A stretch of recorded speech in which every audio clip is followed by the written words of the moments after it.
we weren't paying anyone, so we knew that we had to treat them as well as we possibly could.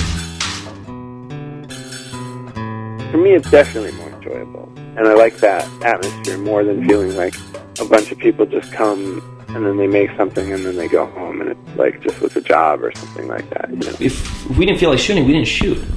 You know, if people didn't feel like shooting, we just don't shoot. Sometimes we would go to a location and be all set up and there'd be something weird in the atmosphere that, and it's not like a bad thing, but Joe could detect something weird in the atmosphere and we'd be all set up to go and be like, you know, no, let's not shoot. Let's go get some Mexican food. With the internet, people are finding ways to expose their movies and advertise their movies for free, and that's allowing them to reach a much wider audience, and on some level to even compete with studio films. We live in such a media-saturated environment, and most of that media is in the multi-million-dollar range. There's Transformers, and those movies and stuff make shitloads and shitloads of money, like super complicated corporations.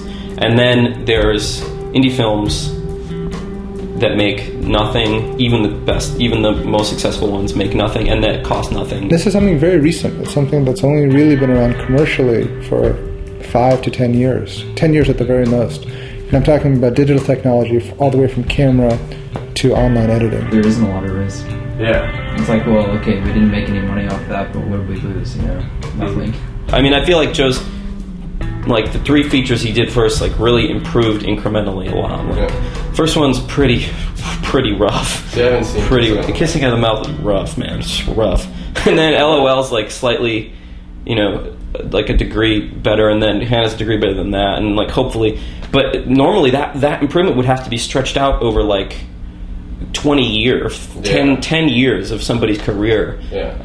Even 10 years ago, that would have had to been stretched out over 10 years. But he was able to do that over the course of like 2 years.